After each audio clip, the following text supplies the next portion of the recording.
የዳማት ባላሻራ የአክሱም ዙፋን አልጋ ወራሽ ቅድማልም መንግስት ወጣኝ ቅድማልም ጥበብ ጠንሳሽ አማራን ስልጡን ህዝቦች የሃሮሃን የተጠበብን ሐውልት ያቁም መቅደስ ያነጽን ድንጋይ ፈልጠን አለጠርበን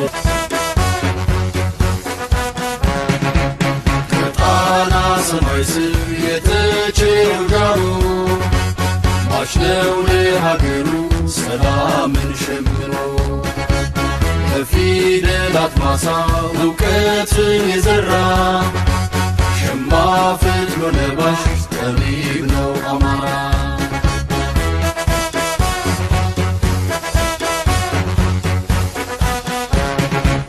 ከአያት ቅድመ አያቱ ከላይ ከታሪኩ ነገደ ሴማዊ ፋኖነት መልኩ ተጠሪ ነው ለአገር ቀድሞ የሚደማ አልባሽ አብራሽ ኩሩ የተቸረው ግርማ ይመስክር ብራናው ቁራን ድርሰናቱ ዛሬም ቆስሎ ደምቷል ለአገር ነፃነቱ ቃል አስሮ ሰንድቋል ቀሚሷን ሸምኖ ዛሬም ለጥንቱ የበላይ ፋኖ ነው። እንደምን አላችሁ? እንዴት ናችሁ? በዛሬው ዕለት እንግዲህ ከባልደረባዬ ጋር ከዶክተር አየነው ጋር ብቅ ብለናል። የምናነሳቸው ነጥቦች አሉን፣ የምንወያይባቸው ለህዝብ ይጠቅማሉ፣ ለአማራ የህልውና ትግል ግልጋሎት ይሰጣሉ ብለን የምናምንባቸውን ሐሳቦች እያነሳን ወደ እናንተ እናደርሳለን። ታዲያ በአርስታችን የነሳነው ከአንድነት በኋላ የአንድነት ድል የሚል ነው። ብዙዎቻችሁ ምን ለማለት ፈልጎ ነው ልትሉ ትችሉ ይሆናልና ስለዚህ ከአንድነት በኋላ የአንድነት ድል በሚል ቆይታ እናደርጋለን። አየነው እንደምን አለህ? እንደምን አለ ጋይስ? ሰላም ነህ? እንኳን አደረሰ። በጣም እናመሰግናለን አየነው። እንግዲህ ያው እንኳን አደረሰን ያልከኝ ለተመልካቾቻችንም አንተን ሰላም ካልኩ በኋላ መልእክት ለማድረስ ፈልጋለሁ። ተመልካቾቻችን የክርስትና እምነት ተከታይ ለሆናችሁ ሁሉ እንኳን ለትንሣኤው አደረሳችሁ ነው የምንለው። ትንሣኤው በነገው ዕለት ተከብሮ የሚውል ነውና ለትንሣኤው እንኳን አደረሳችሁ።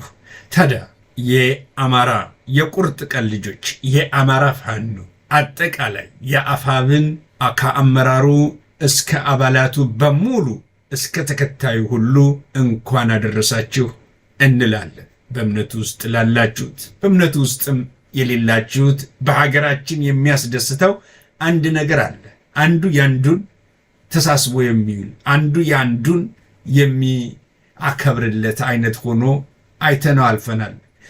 የሙስሊም በዓላት ሲከበሩ ክርስቲያኖች ምን ያህል ድጋፍ እንደሚያደርጉ፣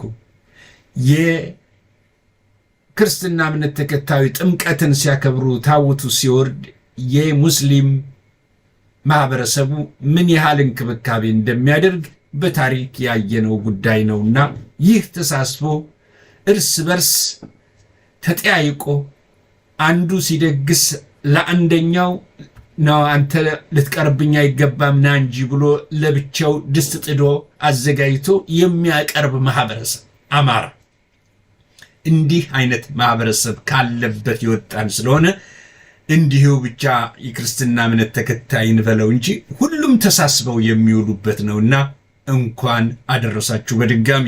ይህን ካልኩ በኋላ በዛሬው ዕለት እንግዲህ የምናነሳው ከአንድነት በኋላ ብለን ስንል ከአንድነት በኋላ ምንድን ነው? የአማራ ፋኖ አንድነት ፈጥሯል። አጠቃላይ ለረጅም ጊዜ የአማራ ህዝብ የሚጠይቀው ጥያቄ አንድ ሁኑልን፣ አማራ አንድ ሆኖ መነሳት አለበት የሚል በየአቅጣጫው የሚነሳ ጥያቄ ነበር።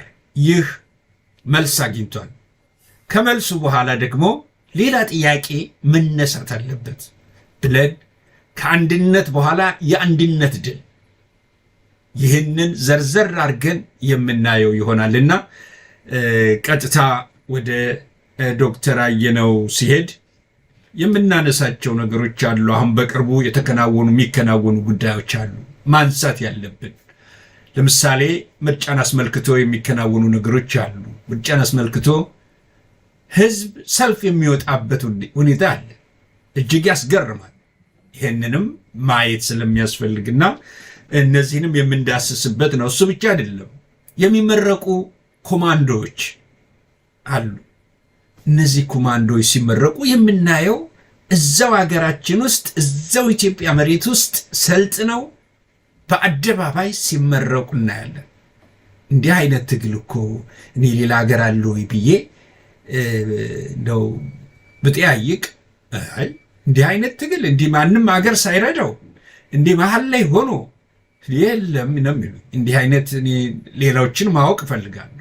እንዲህ አይነት ትግል አለ ወይ በአንድ ሀገር ውስጥ መሀል ላይ ሆኖ እያሰለጠነ እያስታጠቀ እንደዚህ ገጥሞ የሚያንበረክክ እንዲህ አይነት ትግል የት ነው ያለው?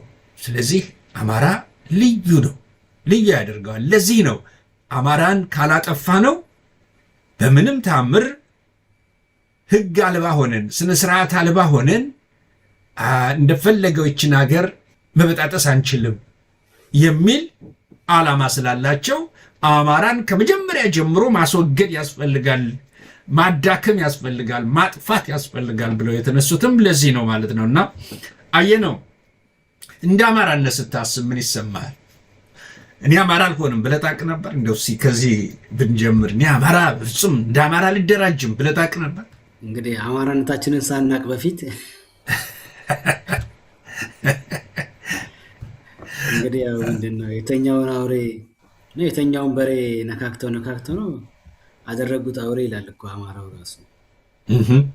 እና አማራን ከተኛበት ራሳቸው ናቸው ወጋግተው በግድ ቀስቅሰው አማራ ያደረጉትና እንግዲህ ያው መቻል ነው ያለባቸው። አሁን አማራ ነኝ ሲል አሁን ሰዓት እንግዲህ አማራ ነኝ ማለት የሚያኮራ ነገር ሆኗል። በፊት አማራዎች አማራ ነኝ ለማለት ያፍሩ፣ ይሸማቀቁ፣ ይጸየፉ ነበረ።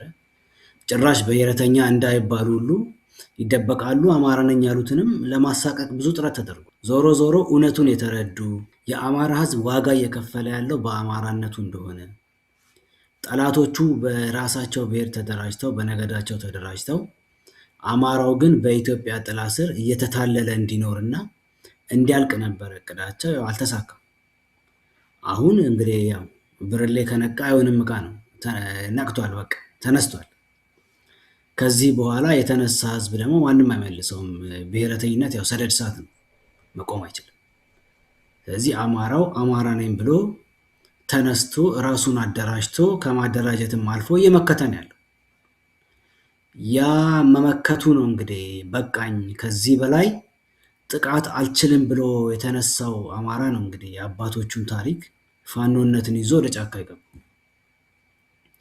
ያ ፋኖ እንግዲህ ሁላችንም እንደምናውቀው ሲጀመር በተበታተነ መንገድ ነው የተጀመረው። ሁሉም የከፋው ነው። በአማራ ባህል ሽፍትነት የከፋው ሁሉ ይወጣል። ኧረ ጥራኝ ጫካው፣ ኧረ ጥራኝ ዱሩ፣ ለአንተም ይሻላል ብቻን ከማደሩ ነው የሚለው አለ እንደ አማራ መፋነን ሲጀምር እና እንደዛ እያለ ነው ሁሉም የወጣውና በሂደት ግን ከነ ችግሩም ቢሆን ወደ አንድነት እየመጣ ነው ያለው። ከነ ችግሩ ያልኩት ለምንድነው? ውስጡን እንግዲህ አንተም ታውቃለህ። የፋኖ ትግል ብዙ ባንዳ፣ ብዙ ሌባ፣ የአንድነት ኃይሉ አስመሳዩ ተቀላቅሎ ገብቷል።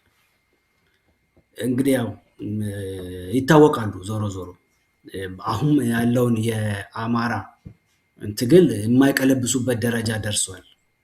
ከዚህ በኋላ የአማራ ብሔረተኝነት አይቀለበስም እና እንጂ ያው የሉም ለማለት አይደለም። ዞሮ የአማራ ትግል የአንድነት ጉዞን ጀምሯል። አንድ ሆኗል። በአንድ መዋቅር ስር ገብቷል። እንግዲህ መዋቅራቸውን እየሰሩ በየጊዜው እያሳወቁን ነው እንደምናየው። ላያልቅ ይችላል፣ ግን ስራው ተጀምሯል። አሁን ነው እንግዲህ ይሄ የአንድነት ድሉ የድል ጉዞ ደግሞ ከዚህ በኋላ የሚመጣ ነው። የሰው ልጅ ጥያቄው አያቆምም አይደለም። አንዱኑ ነበረ እንግዲህ አንድነቱን ጀምረውታል። ጉዞ እያለቀም እየተጠናቀቀም ያለው እና ከዚህ በኋላ የአብይ ስርዓት የመጨረሻው እድሜው ላይ ነው ያለው እና ያንን የማፋጠን ስራ ነው እንግዲህ የሚቀረው የአንድነት ድሉ እሱን አፋጥኖ ለአማራ ህዝብም ለኢትዮጵያ ህዝብም የመከራውን ጊዜ ማሳጠር ነው ወሳኙ ነገር። እንግዲህ ከፊት ለፊት ያሉትን ቀጥሎ እንወያይባቸዋለን። ያው የመጣ ያሉትን ነገር ትክክል እንወያይባቸዋለን። እንዳልከው የአማራ የህልውና ትግል እንዲህ በተለይ አማራ ነኝ ለማለት አስቸጋሪ ስለነበረ ወደኋላ እንዲጎተት ወደኋላ እንዲል አድርጎታል። ከዚህ የምንወስደው ትምህርት ምንድን ነው? ከዚህ የምንወስደው ትምህርት እስካሁን የገደልነው ጊዜ አለና ያ የገደልንበት ጊዜ በተለይ እንደ አማራ መደራጀት እኮ በቃ ትክክል አይደለም ስንል የነበርን ሰዎች ካለን ነውር እንደ ነውር የታየበት ሁኔታ ነው አሁን። ምክንያቱም እንደ ነውር የሚታይበት አንደኛ እያለክ እንደ አማራ ልደራጅም ስትል እየጨፈጨፈህ እንደ አማራ ልደራጅም ስትል ምን ማለት ነው? ምን ማለት ነው? ኢትዮጵያዊነትን ማን ከለከለህ ብትለው ያ ሰው ምን ሊል ነው? ኢትዮጵያዊነትን የከለከለው የለም። ኢትዮጵያዊነት አያስፈልግህም፣ ኢትዮጵያዊነት ከዚህ በኋላ የለም ብትለው ኖ ኢትዮጵያዊነት አለ ሊል ይችላል። እኔ ለኢትዮጵያዊነት እንዲህ መሆን የለበትም ብሎ ቢከራከር አሳማኝ ነው። ግን ኢትዮጵያዊነትን ሳትከለክለው ኢትዮጵያ በውስጡ ሲኖር እንደሆነ አንድ ሰው እኮ ሲኖር ነው አሜሪካም ሄዶ አሜሪካዊ ነኝ ዜግነት ወስዶ አሜሪካዊ ነኝ የሚለው። አንድ ሰው አውሮፓ መጥቶ የአውሮፓ ዜግነት ሲወስድ የትም ሄዶ አንድ ነገር የሚያደርግ ሲኖር ነው። ከሌለ የለም፣ ሁሉ ነገር ያክትማል። ስለዚህ አማራም ቢሆን ሲኖር ነው ኢትዮጵያዊነትን ማቆየት የሚችለው። ኢትዮጵያንም ኢትዮጵያዊነትን ማቆየት የሚችለው ሲኖር ነው። ምክንያቱም በሱ መቃብር ላይ ነው ኢትዮጵያን ማፍረስ የሚፈልጉት። ይሄ ሀቅ ነው፣ ይሄ እውነት ነው፣ ተነግሮና ታይቷል። በእያንዳንዱ ድርጅት ፕሮግራም እየነደፈ ጨቋኙ አማራ እያለ በግልጽ ሲል አማራዎች ቁጭ ብለን አይ ግድ የለም ይህን ነገር ማባባስ እንዳይሆን ስም ብለን በየፓርቲው ውስጥ ቁጭ እያለ አብሮ የሄደ ሸኝ ሆኑ ሲያገለግል ነው የቆየው። እየሸኘ ወደሚሄዱበት መንገድ ሁሉ ወደ ጥፋቱም ሲሄዱ ጥፋቱም ውስጥ ይዘውት ይገባሉ። አማራ ያ ትውልድ ላይ ማየት ነው እኮ። እዚያ ትውልድ ላይ ምንድን ነው የተቀሰቀሰው? እዚያ ትውልድ ላይ የተቀሰቀሰው ርዕዮት ምንድን ነው? በርዕዮተ ዓለም ጉዳይ ነው የተጣሉት? የርዕዮተ ዓለም ጉዳይ ነው ያን ያህል እንደዚያ ያደረጋቸው? አይደለም። የርዕዮተ ዓለም ከሆነ እኮ ሁሉም ኮሚኒስቶች ናቸው። ግን ወደ ሌላ ጉዳይ ሊያመራ ስልጣን ነው አይደለም። ፍላጎት አለ፣ የተደበቀ ፍላጎት። ያ ፍላጎት አማራ የሚባለውን ጨፍጭፈውታል። አማራ የሚባለው ትውልዱ አልቋል። በአብዛኛው በተለያየም ቀይም በለው ቢጫም ነጭም በለው ያለቀው የአማራ ልጅ ነው፣ አብዛኛው ማለት ነው። ስለዚህ ይህን ግምት ውስጥ ያስገባ ትግል ማድረግ ያስፈልጋል። እና ለምሳሌ ወደ ሌሎች ነጥብ ከመሄድ በፊት ማየት እንችላለን አስፈላጊ ከሆነ።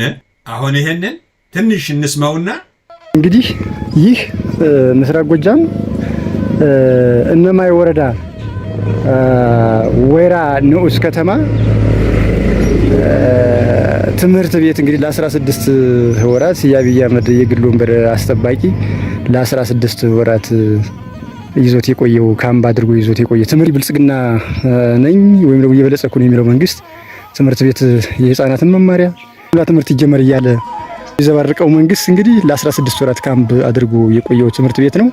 ይህንን እንግዲህ አብረን የምንከታተለው የጥፋት ቡድኑን በግልጽ እናሳያለን ማለት ነው።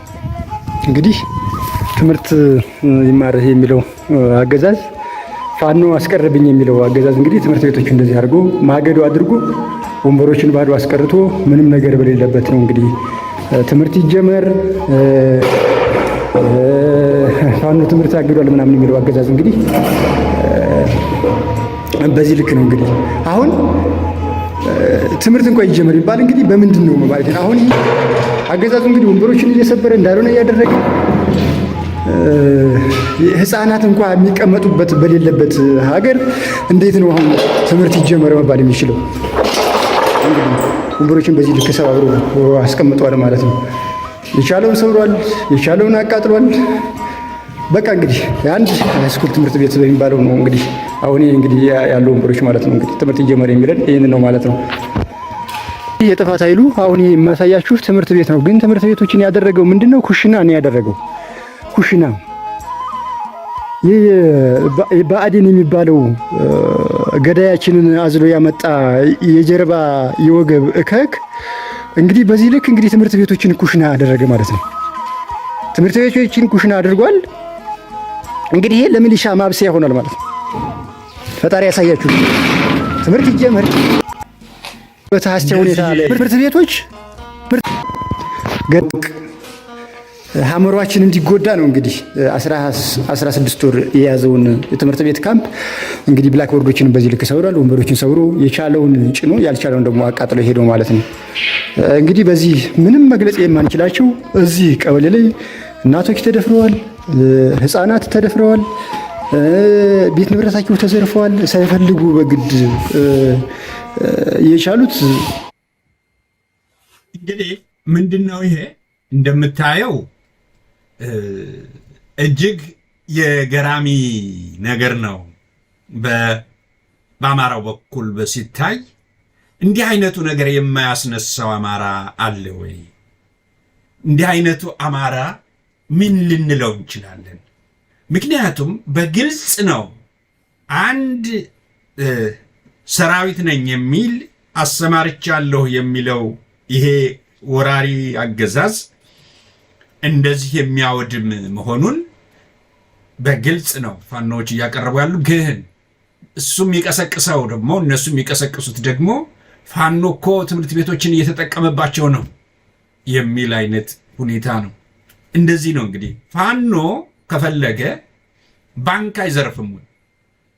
ፋኖ ከፈለገ እኮ ባንክ መዝረፍ ይችላል። እንደው በእውነት ነው የምልህ አንድ ፎቶ እንደው እዚህ ላይ ባሳይህ ደስ ይለኛል። እጅግ የሚገርም ነገር ማለት ነው። ይኸውልህ ይሄ ባንክ ላይ ይሄ የሰሞኑ ጦርነት ነው። ይሄ የሰሞኑ ጦርነት ላይ ኮመርሻል ባንክ እጃቸው ጋር ነው እኮ ኮመርሻል ባንክ እጃቸው ጋር ነው።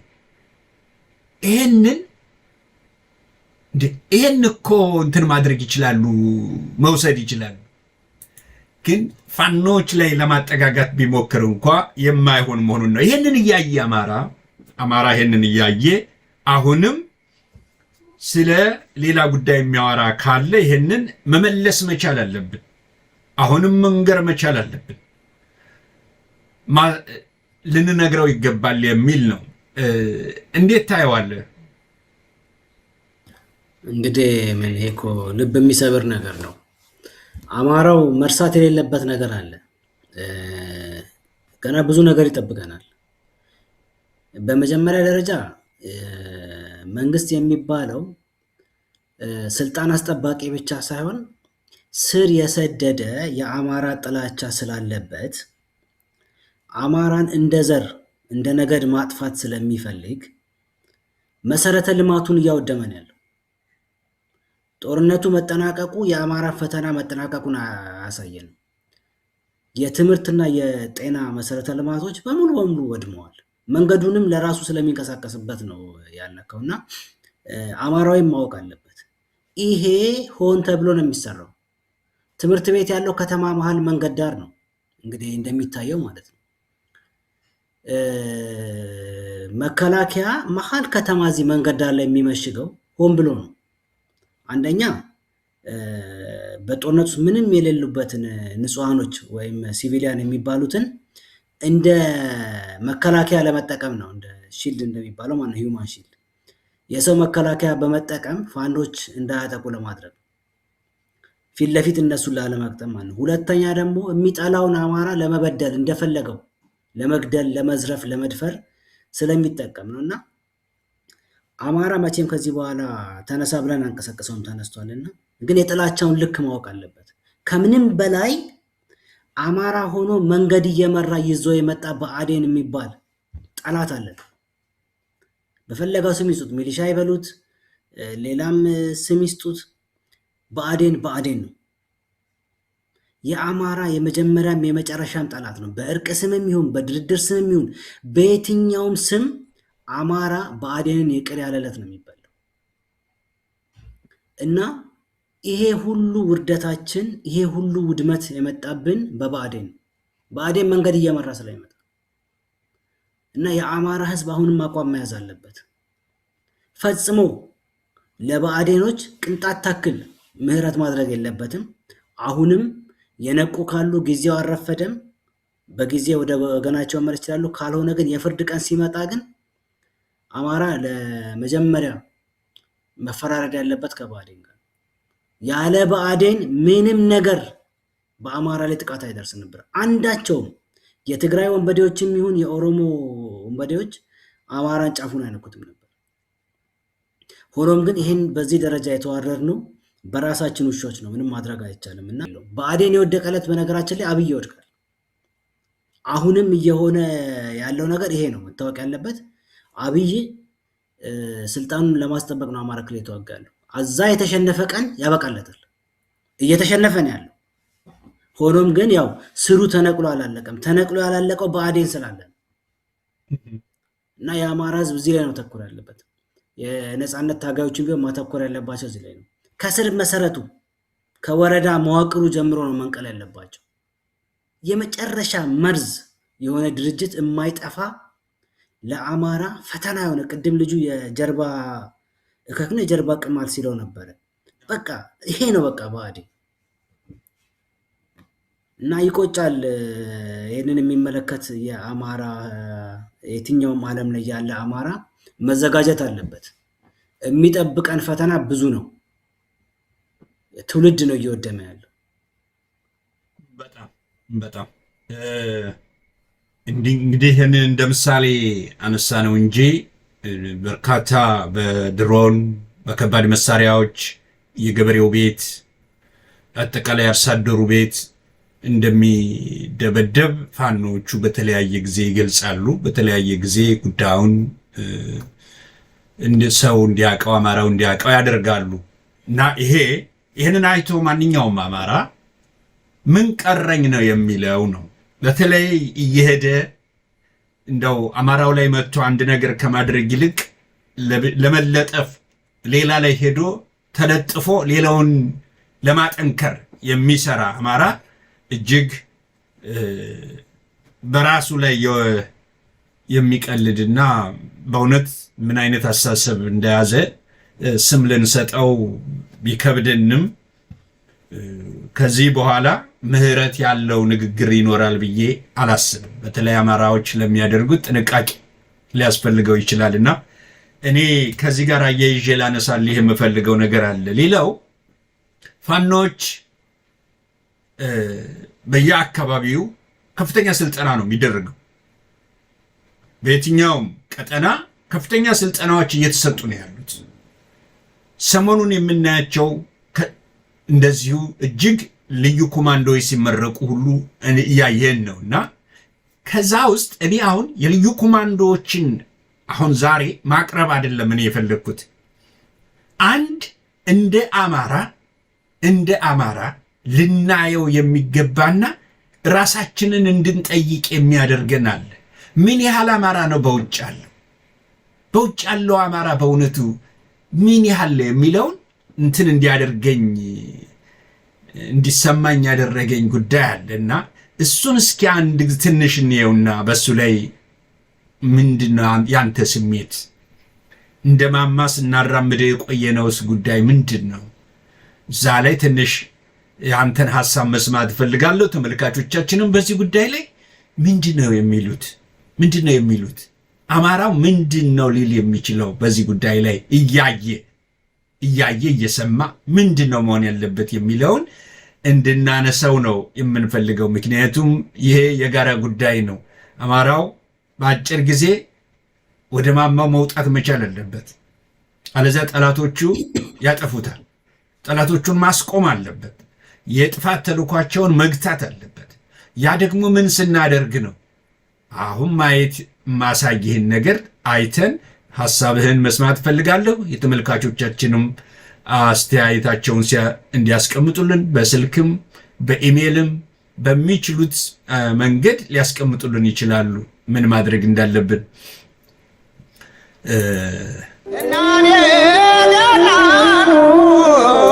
ገናኑ ጥረው መተው አብረው ተመለሱ መስለናቸው ነበር እንደማሪላሱ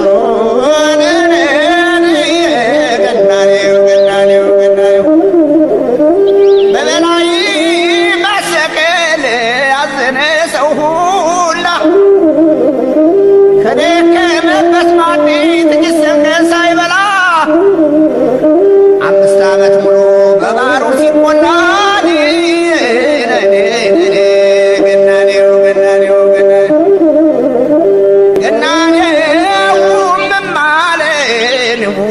ከፎውን ጨነቀው እምማለን ቁጣሁን ከፎውን ጨነቀው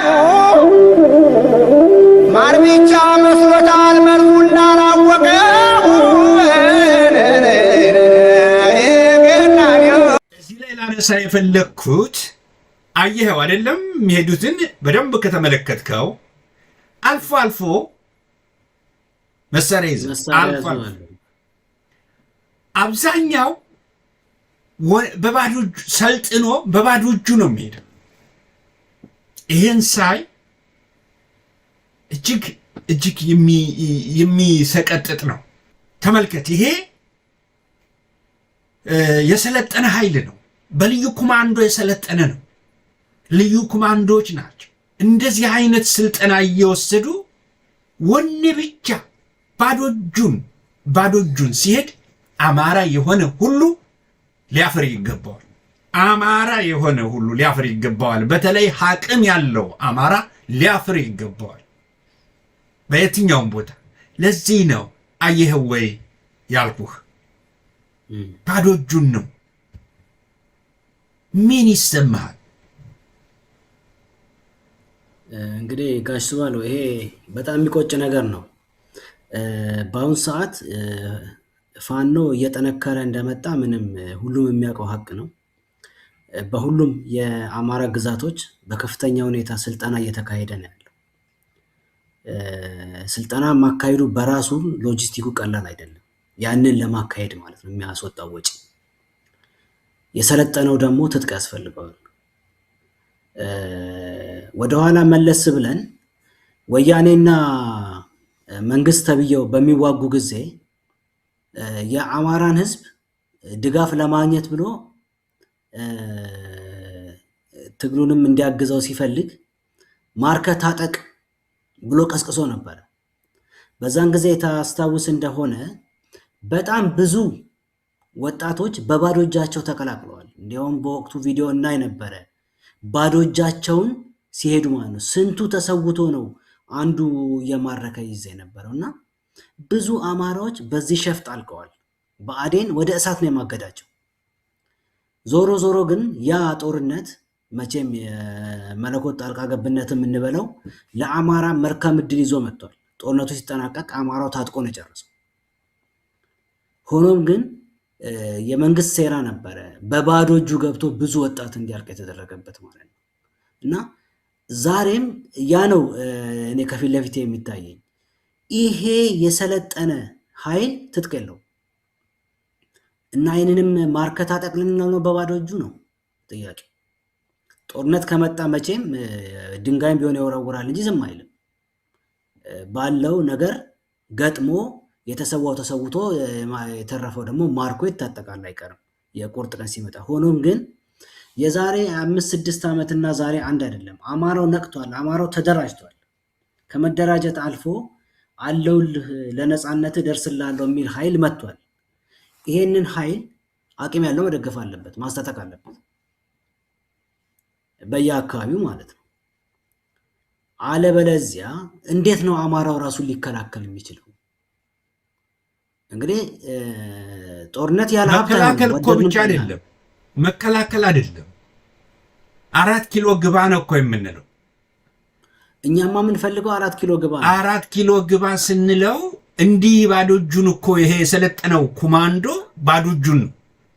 እንዴት ብሎ ነው የሚገባው ባዶ እጁን? ገና አብይን እየጠበቀ እኮ ነው ብርሃኑ ጁላ መጥቶ እስኪማርክ ድረስ ማለት ነው። እንግዲህ አስታጥቀን እየጠበቀ ነው ያለው። ይሄንን እኮ ነው እንግዲህ ያው ቃላችን ተለያይቶ ነው እንጂ ይሄው ነው። ያሳዝናል። ዛሬም ፋኖች ከባድ የሆነ የገንዘብ ችግር እንዳለባቸው ነው የምናየው። ቀላል አይደለም። በመቶ ሺዎች የሚቆጠርን ወጣት ማስተዳደር፣ መቀለብ፣ ማሰማራት፣ እሱን በዲሲፕሊን መያዝ ትልቅ ነገር ነው እና ፈተና የሆነ ነገር ነው። እዚህ ይሄንን ደግሞ ያለ ወጪ ዝም ብሎ የሚፈጸም ነገር አይደለም። በባዶ እጅ አይሰሩትም። ይሄንን ወጪ እየተሸከመ ያለው ወደድንም ጠላንም ድሃው ህዝብ ነው መሬት ላይ ያለው። እነሱ መቼም በአስማት አያመጡትም፣ አጠገባቸው ካለው ከወገናቸው ነው። እና ግን የአቅም ውስንነት እንዳለ ግልጽ ነው። ከዚህ በላይ ድሃው አማራ ሊሰጥ አይችልም። ይሄ ነው መታወቅ። መሬት ላይ ያለው ወገናችን በጦርነት ወድሟል። ትምህርት የለም፣ ሕክምና የለም፣ ንግድ የለም፣ ስራ የለም፣ እርሻ የለም። መከራውን እየበላ ነው ያለው። ስለዚህ በአንጻራዊ መልኩ በውጭ የሚገኘው አማራ ልዩነቱን ትቶ ማድረግ የሚችለውን ቢያደርግ የተሻለ ይመስለኛል። እየሆነ ያለው እንግዲህ በአይን የሚታይ ነው። ምንም የሚነገር ነገርም የለውም እኮ እወቅ ያለው እንግዲህ በ40 ቀኑ ያውቃል ነው። እና አማራ እኮ አትቀሰቀሰውም፣ ፊት ለፊት የሚታይ ነገር ነው። ስለዚህ በውጭ ያለው አማራ ብዙ ኃላፊነት አለበት። መጓተቱን ትቶ እንግዲህ ፋኖ አንድ ሆኗል። ቢያንስ አንድ መዋቅር ሰርቶ የውጭ ግንኙነት አለው። እዚህ በውጭ ግንኙነቱ በኩል የሚደረገውን ግንኙነት በውጭ ያሉ አማራዎች ማሳለጥና የሚደግፉበትን መንገድ መፈለግ አለባቸው። አለበለዚያ የዛሬ 6 ዓመት ያየነው አይነት ወይም 5 ዓመት አካባቢ ይመስለኛል የወያኔና የአብይ ጦርነት የጀመረውና ተመሳሳይ አይነት ነገር ሲፈጠር ማየት የለብንም። በባዶ እጁ እንዲገባ መፍቀድ የለብንም ወደ እሳት።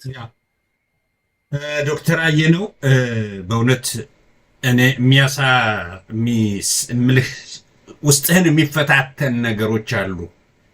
እንደዚህ በባዶ እጁ ሲሄድ ስታየው ይሄ አቅም ያለው አማራ እንዴት አይቆጨውም? እኔ አርበኛ አስረስ ማረ ለፋኖቹ ለተመራቂ ፋኖቹ የራሱን መጠበቂያ እንግዲህ ያለኝ ይሄ ነው ግዴለም ይሟላል አለና ለጊዜው ግን ያለኝ ይሄ ነው ብሎ ነው ያለውን ነው ለነሱ እንደ ስጦታ ሲሰጥ በእውነት ነው የምልህ ስሜቴ ተነክቷል። በጣም ነው ስሜቴ የተነካው። ያንን ፕሮግራም በሌላ ቀን በደንብ ለማቅረብ አስቤያለሁ፣ አቀርበዋለሁ። እንዲሁ አሁን ይህንን ሳሳይ አነሳሁት እንጂ በእውነት ያ ነገር በደንብ መታየት አለበት። ህዝቡ ማወቅ አለበት። አማራው መገንዘብ አለበት። የፈለገው አይነት ነገር ይሁን አማራው ከምንጊዜውም የበለጠ ጊዜው እንዲያጠር ከፈለገ እንዲህ አይነት እሳት የሆነ ትውልድ ማስታጠቅ ያስፈልጋል፣ መደግፍ ያስፈልጋል። ለፋኖቹ ጋራ አብሮ መቆም አለበት። ስንት ነው በውጭ ያለው አማራ እንደው በእውነት ቢያስብበት የተወሰነ አቅም ያለው ክፍል እንኳን የተወሰነ ቢያወጣ እንዲህ አይነቱን ማስታጠቅ ያቅተዋል እንዴ? አያቅትም። ትክክል ነው። ባለፈው ወቅሰናል እኮ በውጭ ያለው አማራ እንደ ቁጥር ብዛቱ እንደ ሀብቱ ብዛት ያደረገው አስተዋጽኦ ኢምንት ነው ብለን ባለፈው ተነጋግረን ነበር እና እውነት ያሳዝናል። እንግዲህ ምን ትመክረዋለህ? እያየ ነው እሱ። ተመልካቾቻችን እንግዲህ እንዲህ አይነቱን ጉዳይ ስናቀርብ እናንተም ልትታዘቡ ትችላላችሁ። ፋኖ ሰልጥኖ ተዘጋጅቶ የሚዋጋው እየተዋጋ ነው። በአዲስ መልክ ደግሞ አዲስ ጉልበት በተደራጀ ስርዓት በጠበቀ መንገድ እየተዋቀረ ስልጠና ወስዶ ልዩ ኮማንዶ ሆኖ ሲወጣ ይህን ማስታጠቅ በእኛ በኩል ያቅተናል። ግን ድሉን በአፋጣኝ ለምን አይመጣም ብለን ደግሞ እንጠይቃለን። ፋኖቹ ዛሬውኑ ቢሆንላቸው የሚደሰቱ ይመስለኛል። ዛሬውኑ ቢያመጡት ግን ማሟላት ያለብን ነገር አላሟላንም ብዬ አስባለሁ። ስለዚህ ፋኖቹ ኃይል አለ፣ ጉልበቱ አለ፣ አቅሙን የሚችሉት አቅም ሁሉ አለ። ግን ይሄን ሰራዊት አላስታጠቅነው። በዚህ ውስጥ ምንድነው የምናየው? በዚህ ውስጥ ምንድነው የምንረዳው የሚለውን ተመልካቾቻችን እናንተም እንደው ለሌሎቹ ይህን ጉዳይ ያጋራችሁ አቅም ያላቸው ክፍሎች እንዲያዩትና የራሳቸውን ውሳኔ እንዲወስኑ ማድረግ ይገባቸዋል። ከዚህ ባሻገር ወደ ሌላ ደግሞ ስንሻገር በሌላ በኩል በሌላው አካሄድ ደግሞ ስናይ በእውነቱ የፋኖ እንቅስቃሴ የወለደው ህዝባዊ እንቅስቃሴው በአሁኑ ሰዓት ወደ ህዝባዊነቱን አደባባይ ላይ እየወጣ ነው ያለው። እሱን እስታዝበዋለሁ። ይሄ ምርጫ የሚለውን ነገር ምን ያህል የምን ምርጫ ብሎ የወጣበት ሁኔታዎች አሉ። እንግዲህ ይሄ ከአርስታችን ጋራ ከአንድነት በኋላ የአንድነት ድል በሚለው ውስጥ ልናካትተው የምንችለው ነው ብዬ አስባለሁ። በዚያ ውስጥ ሊካተት የሚችል ነው። ከአንድነት በኋላ የአንድነት ድል። ይሄንን ምናልባት ለተመልካቾቻችን ትንሽ ገለጽ ላድርገው። ከአንድነት በኋላ የአንድነት ድል ያልንበት ምክንያት ከዚህ በፊት የተለያዩ መንገዶች ሁሉ ዝግ ሆነው ወጃ እየወጣ ስም እየተሰጠው ብዙ ነገሮች ብዙ ድሎች ሲከናወኑ አይተናል። በጎጃም፣ በጎንደር፣ በወሎ፣ በሸዋ ስም እየተሰጠው መንገዶች ዝግ እንዲሆኑ ትዕዛዝ እየተሰጠ ለህዝቡ ድሎች ሲከናወኑ አይተናል፣ ሲተገበሩ አይተናል። ስለዚህ ከዛ አኳያ ከአንድነት በኋላ አማራው የአማራ ፋኖ ዛሬ አፋብን በሚል የአማራ ፋኖ ህዝባዊ ንቅናቄን ፈጥሮ እየተንቀሳቀሰና እየታገለ ያለ በመሆኑ ከዚህ አንድነት ማግስት አንድ ነገር ህዝቡ ይጠብቃል። አዎ የአማራው ችግር የት ጋር እንዳለ አይተነዋል። እና ከአንድነት በኋላ የአንድነት ድል ያስፈልጋል። አንድ ድል የሚል ነውና ወደዛ ከመግባታችን በፊት ግን የዚህ አንድነቱ ውጤት ምን እያመጣ መሆኑን እንደው አንድ የተደሰትኩበት ህዝቡ ራሱ ምን እየሆነ ነው ስንል የሚያስደስት ነው። የሚያስደስት አይነት ሁኔታዎች አሉ። ህዝባዊ መድረኩ ማለት ነው። ህዝባዊ መድረኩ የሚያስደስት ነው። ብዙ ልንለው እንችላለን፣ ብዙ ልንናገርለት እንችላለን። የህዝባዊ መድረኩን ጉዳይ እስቲ ትንሽ እሱን አይተን እንመለስና ምናልባት በሱ ላይ የምሰጠኝን አስተያየት እንድታጋራኝ ፈልጌ ነው። ጥሩ ነው እኮ እንግዲህ እኛም ስንነሳ ያልነው ይላል የአንድነቱ የአማራው ሲፈልገው ሲጠብቀው የኖረ ነገር በተለያየ ያለመናበብ ይደረግ የነበረው ጦርነት እንግዲህ አሁን ወደ አንድ መዋቅር ውስጥ ከገባ ወደ መናበብ ይመጣል። አሁንም የተለያዩ ዘመቻዎች ይደረጋሉ በተናጠል ዞሮ ጊዜ ቢወስድም ግን በአንድነት የሚደረጉበት ጊዜ መምጣቱ አይቀርም። አንድነቱን እሱን ነው እንግዲህ ያን ያለ ነው። በአንድነት የሚደረጉ ዘመቻዎች ናቸው መንግስትንም ጉልበቱን የሚያስጨርሰው። አንድ ቦታ ጥቃት ሲደርስ ሌላ ቦታ የማይነካ ከሆነ ለማገገም እድል ያገኛል፣ ኃይልም ለመጨመር ማለት ነው። ስለዚህ የአንድነት ትርፉ እሱ ነው። ከዛ ውጭ ደግሞ ፖለቲካ እንደምናውቀው ያው ፕሮፓጋንዳ አስፈላጊ ነው። በፖለቲካ ውስጥ ቅስቀሳ አስፈላጊ ነው። ለወዳጅም ሞራል ይሆናል፣ ለጠላትም ደግሞ ማስደንገጫ ነው ቅስቀሳ ወይም ፕሮፓጋንዳ የምንለው ማለት ነው። ስለዚህ የፋኖች ወደ አንድነት መምጣት፣ በአንድነት ጥቃት መፈጸም፣ ድሉን በአንድነት ማድረግ መንግስትን ብርክ ነው የሚያስይዘው። የተግባር አንድነቱን ህዝቡም ያያል ማለት ነው። ዛሬ ውለዱ አይደለም እኛ የምንለው፣ ቅድም አንስተናል። ሎጂስቲክሱ ቀላል አይደለም። የሰው ኃይል ችግር የለም፣ እያየን ያለነው የሚመረቀውን ኃይል። ያ የሚመረቀውን ኃይል ግን ባዶ እጁን ነው እየሄደ ያለው። ይህንን የሚመለከት አማራ በግልም በቡድንም በማንኛውም መንገድ ድጋፍ መስጠት አለበት። ይህንን ድጋፍ ሰጥቶ ነው አሁን የምናወራውን የአንድነት ድል ልናይ የምንችለው። ወደ አንድነት ድል ግን መሄድ አለበት። ያ ነው የአማራን ህዝብ ትግል ፍጻሜውን የሚያሳየን። ደጋፊውም ብርታት የሚሆነው ጠላትም ደግሞ መውጫ መንገዱን እንዲያይ በጊዜና ኮሽ ሳያሰማ ጥሎ እንዲሄድ መንገድ የሚሆነው የአንድነት ድሉ ነው። ሁላችንም የምንጠብቀው አንድነት ነው።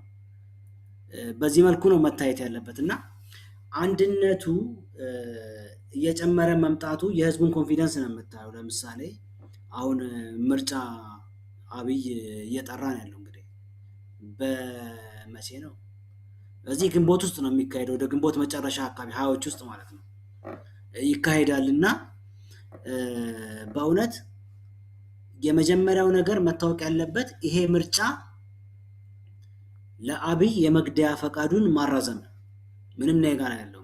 ይሄ ማዳመቂያዎቹ ውይይት አደረጉ፣ ተከራከሩ ምናምን የሚባሉት አንዳንድ ሰዎችን ደግሞ ጥሩ ተናገሩ የተባሉ የሚሰራላቸው ፕሮፓጋንዳ አለ። ይሄንን የአማራ ህዝብ መስማት ያለበት። የአማራ ህዝብ አንድ ማወቅ ያለበት ነገር አለ። ምርጫ አማራ በሚባለው ግዛት ውስጥ መካሄድ የለበትም። ፋኖ በሚያስተዳድረው በማያስተዳድረውም ውስጥ ማለት ነው። ብአዴን ይሄን እንዲያደርግ መፈቀድ የለበትም። በእርግጠኝነት ፋኖ በሚያስተዳድረው አካባቢ ይሆናል ብዬ አልጠብቅም። በማያስተዳድረውም አካባቢ ግን ካሁኑ ግልጽ ማድረግ አለባቸው ፋኖች። ምርጫ የሚባል ነገር አማራ ምድር ላይ መኖር የለበትም። የዚህን መንግስት ሌጂቲሜሲውንም ሆነ ህጋዊ ፈቃዱን መንጠቅ በዚህ መልኩም ይቻላል። ምርጫ መካሄድ ካልተቻለ ህጋዊ መሆን አይችልም። እሱ ህጋዊ ለማድረግ አለ በዓለም አቀፍ ፊት የሚፈልገው በምርጫ አሸንፊያለሁ ማለት እዛው በሚያሸንፍበት ቦታ በሚመረጥበት በራሱ ደጋፊዎች ጋር ይመረጥ። አማራ ምድር ላይ ግን ይሄ ነገር መሆን የለበት። አንድነቱ ይሄ ነው የሚፈለገው ውጤት ይሄ ነው። በጦር ሜዳውም ከጦር ሜዳ ውጪውም ባለው ውስጥ በአንድነት መታገል አለብን። ይሄ ነውና ፋኖችን ያልመክራቸው የሚሰሩትን ያውቃሉ። ከሁሉም በላይ ግን ከብአዴን በላይ ጠላት የለን። ይህንን ምርጫ አማራ በሚባለው ምድር አካባቢ ወያኔ አጥሮ በሰጠንም ቢሆን በዛ አካባቢ ለማካሄድ ደፋ ቀና እያለ ያለው ብአዴን ነው። እነኚህ ተመራጭ ነን የሚሉ ወኪሎች ከአሁኑ ሊነገራቸው ይገባል፣ እስከነ ቤተሰባቸው ማለት ነው። በቃ ፋኖን ይቀላቀሉ፣ ወይ አርፈው ይቀመጡ ወይ ፋኖን ይቀላቀሉ እንጂ በየትኛውም መንገድ አማራን መግደያ ፈቃድ ሊሰጠው አይገባም። ይህንን እንግዲህ የሚሰሩትን ያውቃሉ ብዬ ነው የማምነው። እውነትህን ነው ዶክተር አየነው። በተለይ ይሄ ምርጫ እዚህ ምርጫ ላይ ከተሞች ላይ አሁን ያው የራሳቸው ልዩ ኮማንዶም ተንቀሳቃሽም የተለያየ ኃይል እንዳላቸው እንሰማለን። ቢያንስ በከተማው ላይ ያለውን ሁኔታ ከምርጫው በፊት እስካሁን ድረስ ጦርነት ሲከናወን ነበር። ከዚህ በፊትም አዋጆች እየወጡ ቅድም እንዳነሳሁት ጦርነቶች ሲካሄዱ ነበር። ፋኖ ጥሪ ያቀርባል፣ እገዳ ይሰጣል፣ እንቅስቃሴውን ያደርጋል። በዛ ወቅት የተንቀሳቀሰ ማንኛውም መኪና፣ ማንኛውም እንቅስቃሴ እርምጃ እንደሚወሰድ ያሳውቃል። በዛ መሰረት አሁንም ፋኖ ከአንድነት በኋላ ይሄ ጥሩ አጋጣሚ በመሆኑ ለብዙ ድሎች ሊያበቃው ይችላል የሚል እምነት አለኝ። በግሌ ምንድነው ከአንድነቱ በኋላ አራቱም ቀጠና ከተቻለ አምስቱም ቀጠና ከተቻለ ስድስተኛውም ቀጠና ባንዴ በእወጃ ማንኛውም ሊዘጋና ዓለም ሊያየው በሚችለው መንገድ በምርጫው ዋዜማ ጀምሮ እገዳዎች ተጥለው ማንም እንቅስቃሴ ሊያደርግ በማይችልበት ደረጃ የሚከናወንበትን ሁኔታ መፈጸም አለበት የሚል የግል እምነት አለ። ህዝቡ መጠየቁ ብቻ አይደለም። አማራ አቋም ነው መሆን ያለበት ጋይስ ነው። ምርጫው መካሄድ የለበትም። የግል ነው በእርግጥ ያንጸባርቀው፣ ግን የሁሉም አማራ አቋም መሆን አለበት። ይሄ ምርጫ መካሄድ የለበትም። ፋኖች እግድ መጣል ይችላሉ። ጥለው አሳይተውናል እኮ ከዚህ በፊት አለም።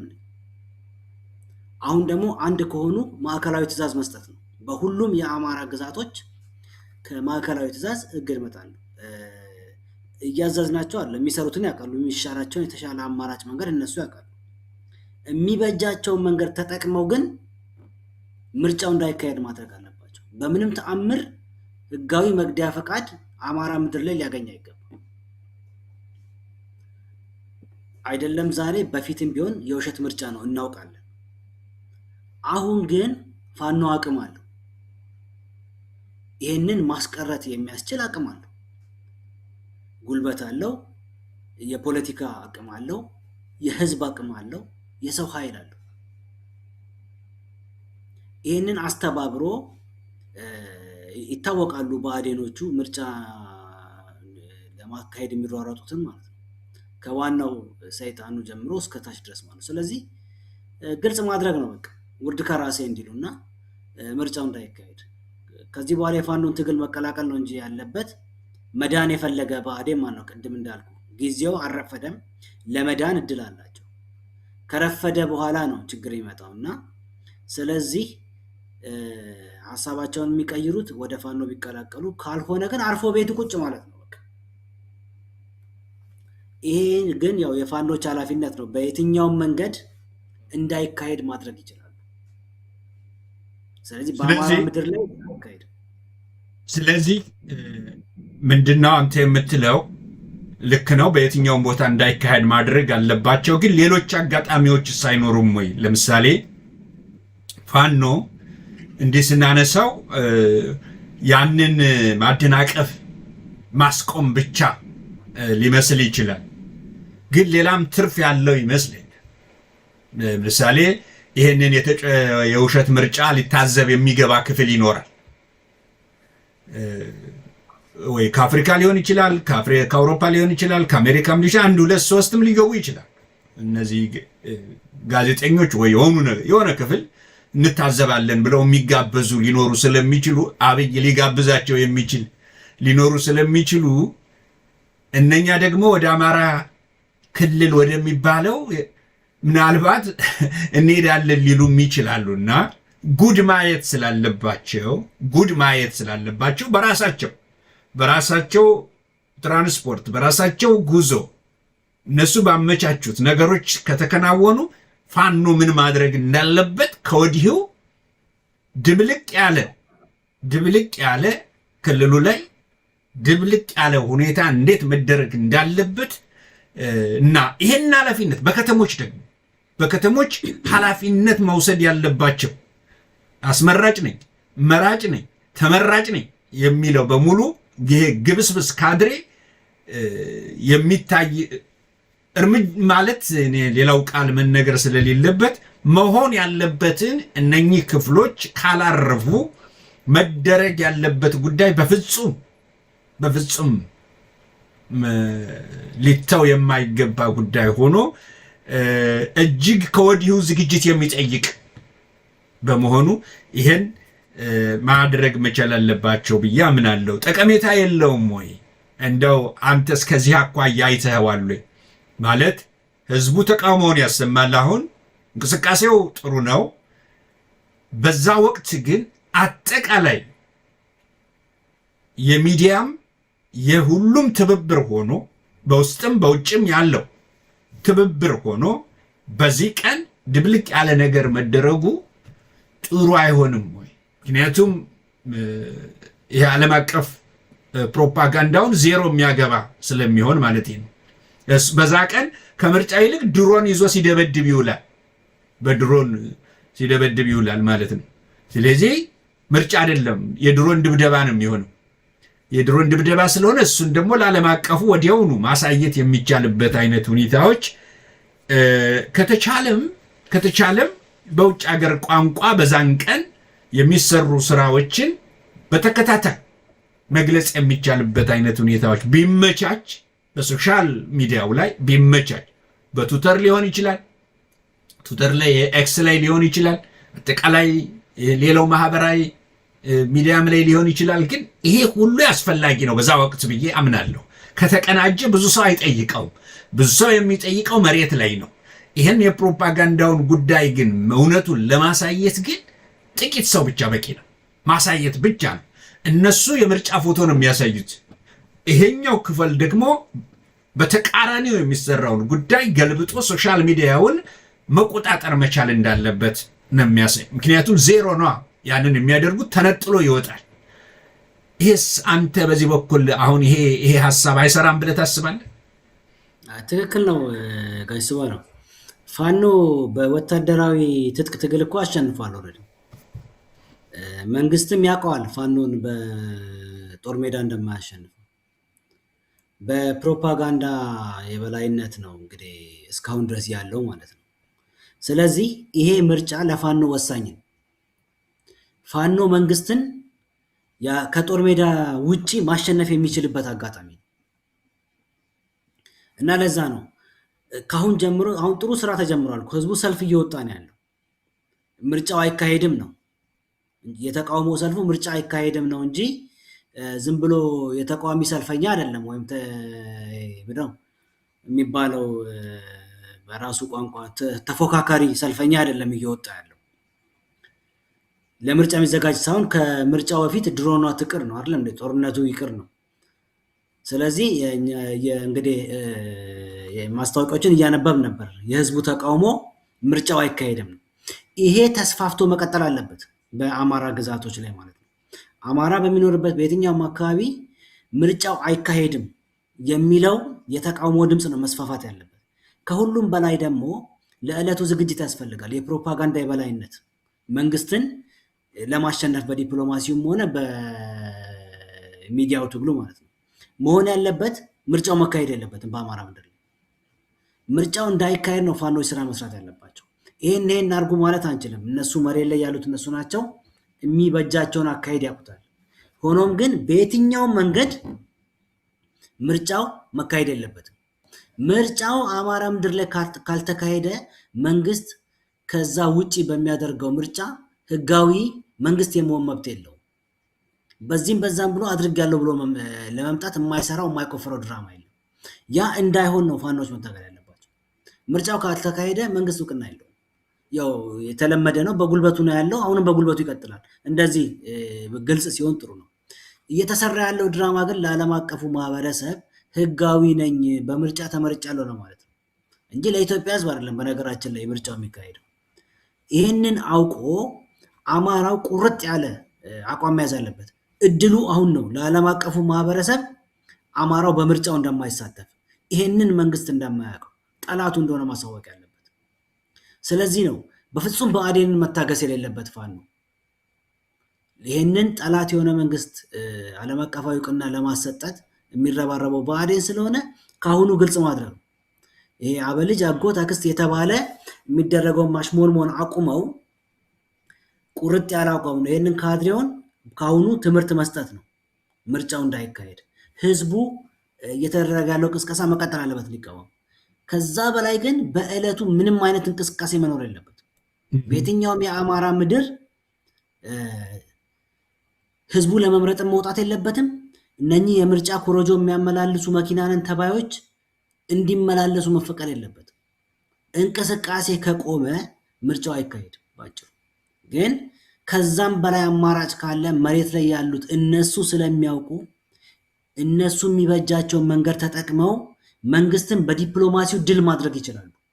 የውሸት መንግስት እንደሆነ በዓለም አቀፍ ማህበረሰብ ፊት ማሳየት ይችላል። ለዛ ደግሞ በቂ የሶሻል ሚዲያ ሰራዊት በቂ አለ መሬት ላይ ቶሎ ቶሎ የሚዘግቡ የምርጫ ጣቢያውን እኮ አሁን በፌስቡክም በቲክቶከሩም በትዊተሩም በቀላሉ ፎቶ እያነሱ መላክ ነው።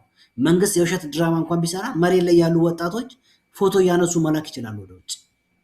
ስለዚህ ይህንን ማጋለጥ ይቻላልና ከጦር ሜዳም ውጪ በአደባባይ ድል ማድረግ ይችላል ፋኖ። እድሉን ነው መጠቀም ያለበት በመልካም ጎን።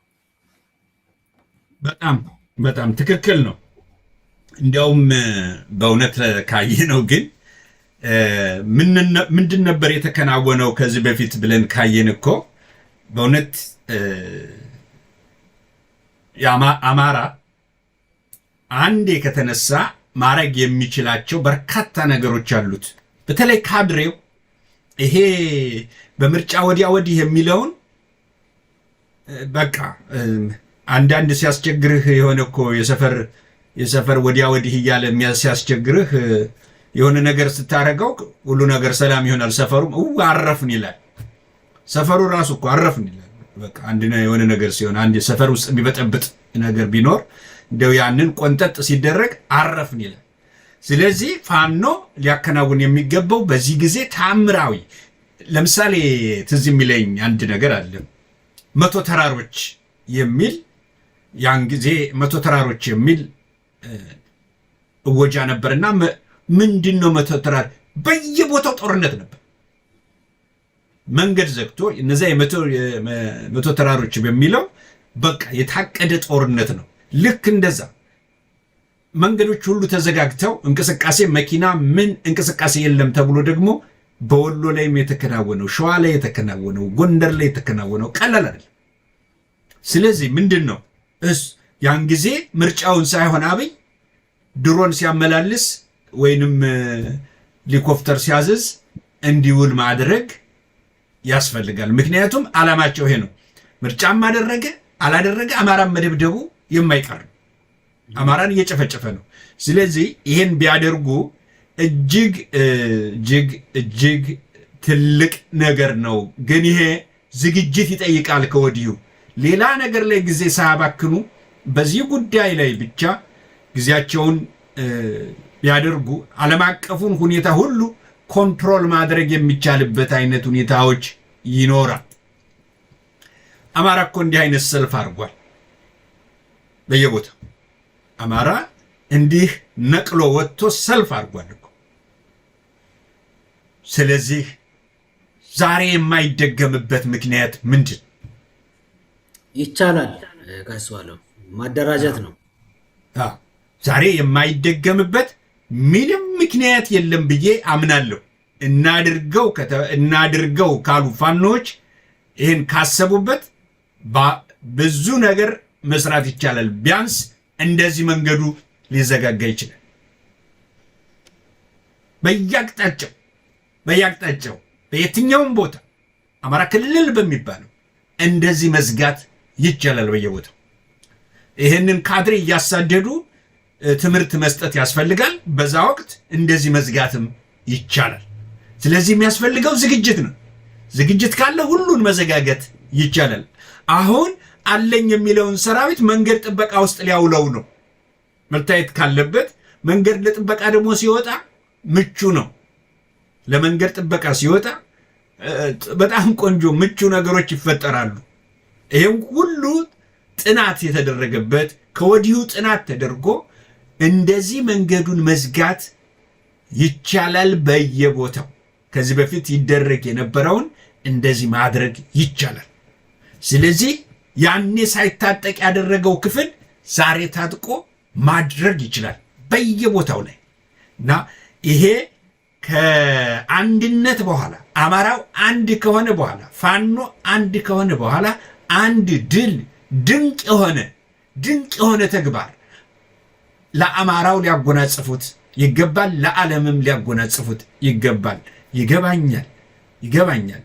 ያ በባዶ እጁ ያለው ፋኖ እናስታጥቅህ አላልነው። ይሄ የኛ ሽንፈት ነው። ይሄ የአማራው ደካማ ጎን ነው። ይሄ የአማራው በእውነቱ ብንጠየቅ መልስ የሌለን ነው። ስለዚህ ግን ፋኖች በእውነቱ በየትኛውም አቅጣጫ ያላችሁ ፋኖች መልእክቱን ያገኛችሁ ፋኖች ለሌሎች እንዲዳረስ ወይንም ከፋኖ ጋር ግንኙነት ያላችሁ ይሄ አስተሳሰብ እንዲራመድ ማድረግ ያስፈልጋል። ይሄ አስተሳሰብ ለነሱም እንዲደርስ ያስፈልጋል። በዚህ ጉዳይ ላይ ጠለቅ ያለ ውይይት አድርገው በዚህ ጉዳይ ላይ ጠለቅ ያለ ጥናት አድርገው ወደ ተግባር ገብተው አንድ ከሆኑ በኋላ አንድነትን ምን እንደሆነ የአንድነት ድል ምን እንደሆነ በተጨባጭ መንገድ ዘጋግተው ሊያሳዩን ይገባል። ከዛ በኋላ 4 ኪሎ እጅጉ ቀላል ነው። ያ ማለት ዓለም አቀፉ ሁኔታ ሊያየው በሚችል ደረጃ ከወዲሁ ዝግጅት ይጠይቃል። እንዲሁ በማንኛውም ጊዜ ጦርነት ሊደረግ ይችላል። ግን ከዛ የተሻለ ይሄ አጋጣሚ በጣም ቆንጆ አጋጣሚ ነውና በእውነቱ ለፋኖቹ ጥሩ አጋጣሚ ነው ብዬ ነው የምወስደው። ብዙ ነገር እያሳዩን ያለው ይሄን እድል መጠቀም አለባቸው። ከጦር ሜዳ ውጪ በቀላሉ የሚገኝ ድል ግን ደግሞ የመንግስትን ዕጣ ፈንታ የሚወስን ነው። በዓለም አቀፍ ማህበረሰብ ፊት ሌጂቲሜሲውን ያሳጠዋል። ህጋዊ አይሆንም፣ አቅም አይኖረውም። ሞስት ኢምፖርታንት በሌላው ቦታም ተቀባይነት አይኖረውም እና የአማራ ህዝብ እንኳን ታጥቆ ሳይታጠቅም ማድረግ ይችላል የነበረ ነው እና አሁን በጣም ቀላል ነው ብዬ ነው የማምነው። አንድ ሆነዋል። ስለዚህ በአንድ ፊሽካ በሁሉም የአማራ ግዛት መዝጋት ይቻላል። በየትኛውም መንገድ ምርጫው እንዳይካሄድ ማድረግ ነው። ከአሁኑ ከተዘጋጁበት ይቻላል። አብይ ሆነ ብአዴን ተዋርደው የአንድ ጥይት ሳይተኮስ ማለት ነው ያለምንም የጦርነት ግርግር ከአማራ ክልል እንዲወጡ ማድረግ ይቻላል። በዲፕሎማሲው ሜዳ ተዘረሩ ማለት ነው። ከዛ በኋላ እድሜው አጭር ነው። እንዲያውም ተጨማሪም በእውነቱ በጣም ገፍተው ወደ ከተሞች ጠጋ ካሉ የአውሮፕላን ማረፊያዎች ሰላም ሊያጡ እንደሚችሉ ይታወቃል። ጠጋ ካሉ ይሄ እንግዲህ ለነሱ የሚተው ነው። አማራ ክልል አሉ በሚባሉ አውሮፕላን ያርፍባቸዋል በሚባሉት ቦታ ላይ ሁሉ አስፈላጊውን ባልታሰበ ሰዓት ታምር ሊሰሩ የሚችሉበት ሁኔታዎች ሊኖር ይችላል። ስለዚህ እነዚህ ሁሉ በእቅዳቸው ውስጥ እስካስገቡት ዓለምን ጉድ ያሰኘ በዛ ወቅት ዓለምን ጉድ ያሰኘ ነገር መስራት ይቻላል። ስለ ምርጫው ሲያወራ እንዴ ታምር እኮ እዛ ላይ እየተሰራ ነው እንዴ ምን ምርጫ ነው? ጦርነት እኮ ላይ ነው ያለው የሚለውን ግልጽ ማሳየት ይችላል በግልጽ። ስለዚህ የሚጠይቀው ምንድነው? እጅግ እርግጠኛ የሆነ ጥናት፣ እጅግ ውስጣዊ ጥናት፣ ምን መደረግ እንዳለበት በአመራሮች ብቻ ምስጢሩ ተይዞ ግን እወጃውን ብቻ ልንሰማ የምንችልበት ሲታወጅ ብቻ ልንሰማ የምንችልበት የሚሰሩ ስራዎች ግን አዲስ አበባ ላይ ሊሰሩ ይችላሉ፣ የትም ሊሰሩ ይችላሉ፣ አናቀው። ግን የአማራ ክልል የሚባለው ላይ ግን ተአምር መስራት ይችላሉ። ከዛ ምናልባት ሌላም ቦታ ላይ ወላፈኑ ሊኖር ይችላል እና ይሄ አስፈላጊ ነው ባይነኝ እኔ በግሌ።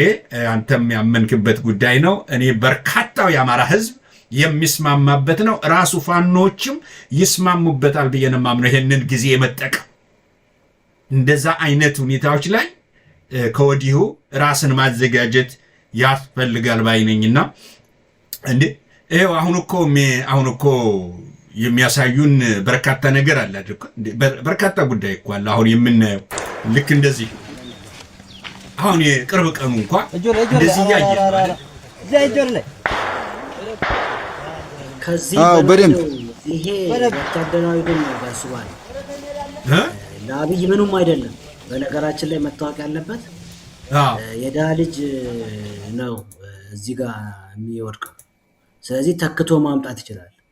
ምርጫው ግን ለአብይ ነው፣ ቀጥታ ነው እሱን የሚነካው።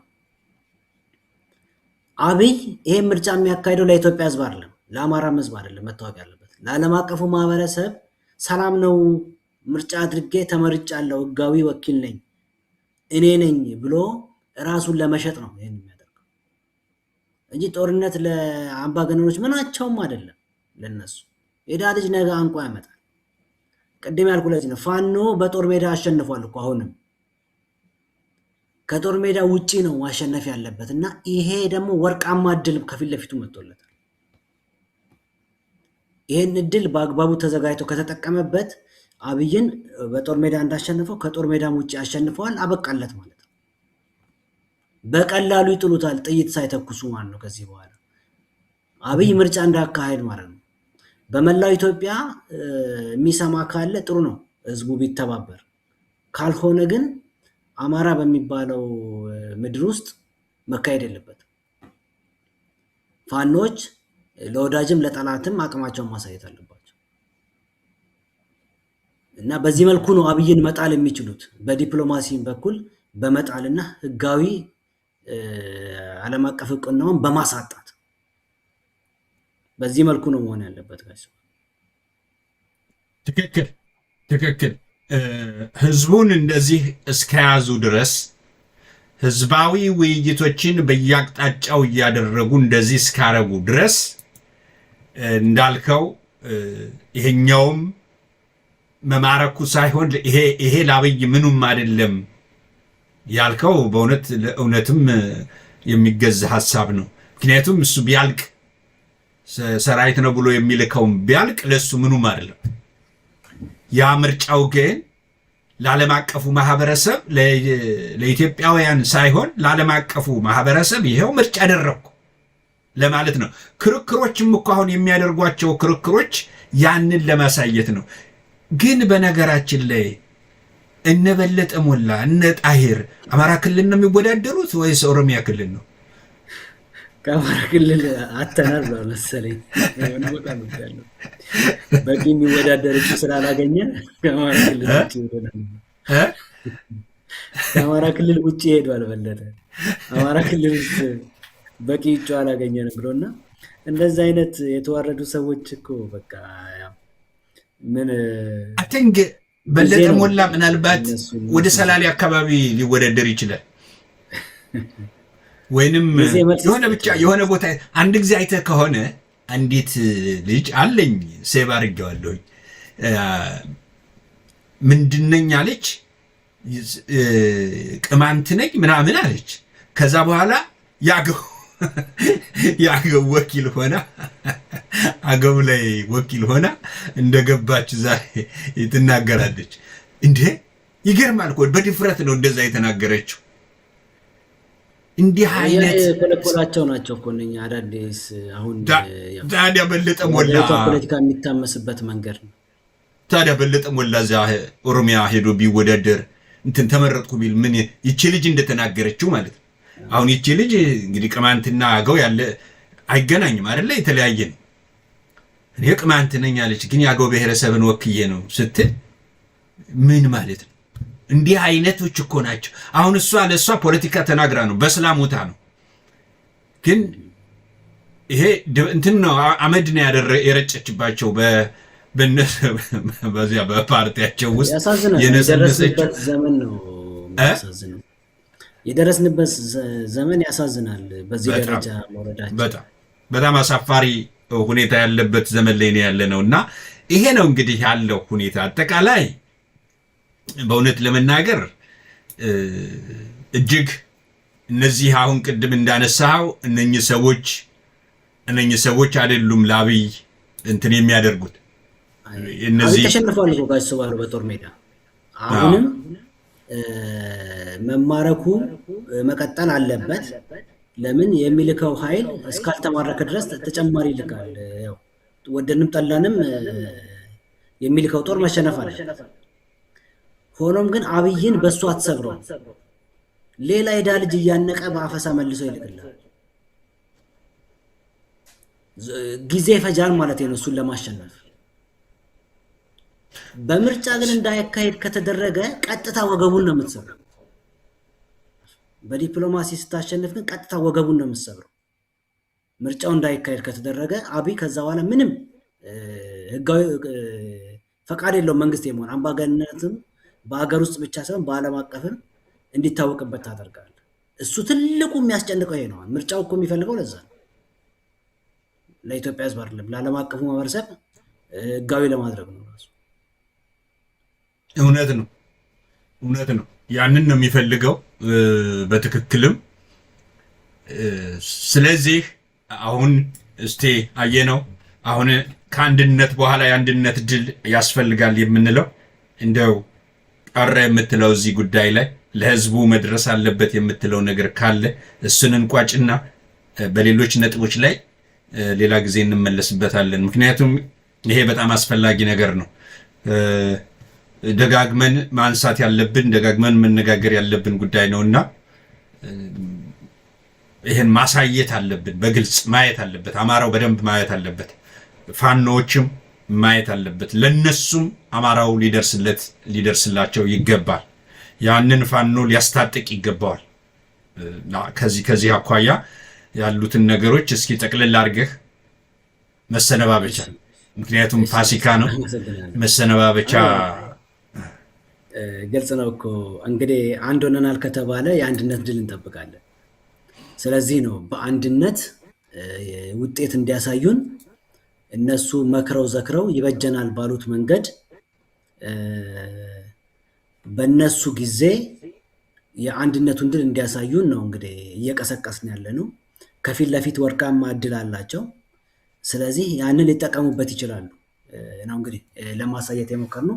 ከዛም በላይ በአጠቃላይ የሚካሄዱ ዘመቻዎችም ካሉ በመላው አማራ በአቅም በፈቀደ ልክ በአንድነት ነው እንዲሆን የሚፈለገው። ያ ነው የ4 ኪሎ መንግስት እድሜ ሊያሳጥር የሚችለው ነው። ይሄን ስንል ደግሞ ዝም ብሎ በአየር ላይ የሚፈጸም ነገር የለምና ሁሉም ነገር አቅም ይጠይቃል።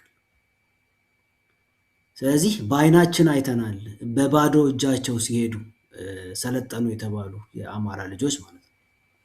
ይሄንን ከዚህ በፊት አይተን ልባችን ተሰብሮ ነበር። እኔ አረሰው በባዶ እጃቸው እሳት ውስጥ ሲከቷቸው ማለት ነው። በቡድን እየሆኑ አንድ ብቻ መሳሪያ ይዘው የተቀረው ባዶ እጁን ነው ይገባ የነበረው። እድለኛ ማርኮ ይመለሳል፣ እድል የሌለው ምስኪን በዛው ይቀራል። እና እንደዚህ አይነት ነገር ዛሬ አማራው ከነቃ በኋላ መፍቀድ የለብን። ስለዚህ በመላው ዓለም ያለ አማራ ማገዝ አለበት። በቃ የሚቃወም ካለ አርፎ ቁጭ በል፣ ቢያንስ ዝም በማለት ይተባበር። ለመደገፍ የሚፈልግ ግን አቅሙ በፈቀደ ይደግፋቸው።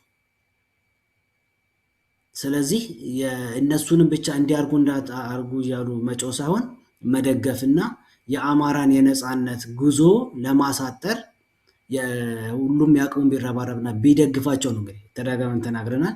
ባጭሩ ደግፏቸው ነው በሚቻለው መንገድ እና እርዷቸው ነው።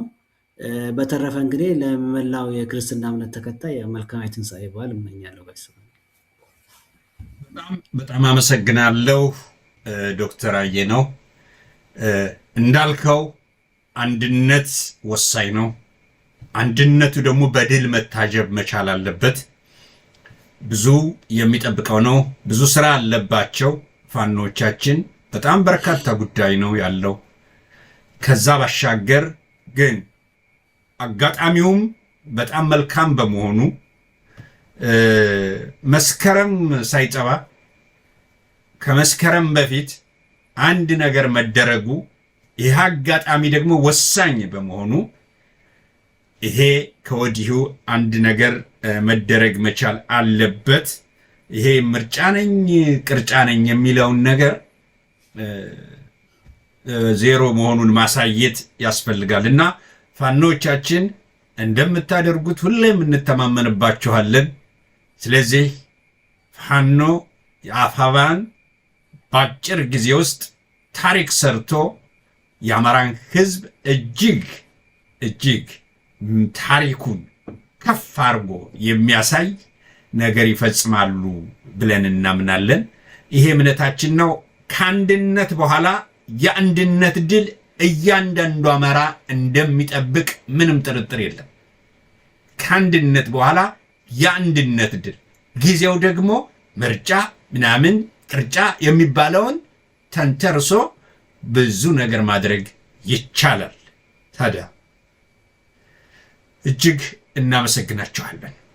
ፕሮግራማችን ይጠቅማሉ በምንላቸው ነገሮች ላይ ጠቋሚ ጉዳዮች አሉን ብለን የምንላቸው ሲኖሩ ቀጥታ ወደ እናንተ እናደርሳለን። እንደ ቀልድ አትዩት። ነጥቡ ቀላል አይደለም። ከአንድነት በኋላ የአንድነት ድል ቀላል ነጥብ አይደለም። ብዙ ነገር የሚያንቀሳቅስ ነው። እንደ ሞተር ብዙ ነገሮችን ይዞ መጓዝ የሚችል ነው። ስለዚህ ይሄ የሁላችንም አስደሳች ጉዳይ በመሆኑ እንደገና ጠላትንም የሚያሳፍር በመሆኑ በምንም ታምር ፋኖቻችን በረቀቀና በተቀና መንገድ እንደምታደርጉት ነው የምናስበው። ስለዚህ በድጋሚ መልካም የትንሣኤ በዓል እያል በሌላ ፕሮግራም እስከምንገናኝ ሰላም ቆዩልን እንላለን። አየነውም መልካም ትንሣኤ እንዲሆንልህ እመኛለሁ። ከነ ቤተሰብህ ሰላም ሁኑ። መልካም ጊዜ።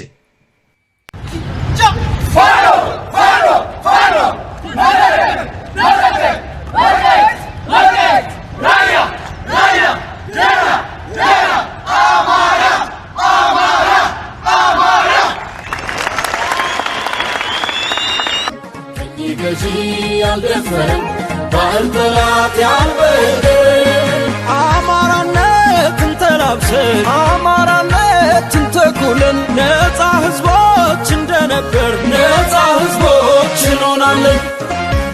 አማራንን ነፃ ህዝቦች ታሪክ ባምዱ የዘከረን ቀኝ ገዢ ያልደፈረን ባህል ጠላት ያልበደል አማራነትን ተላብሰን አማራነትን ተኩለን ነፃ ህዝቦች እንደነበር ነፃ ህዝቦች እንሆናለን።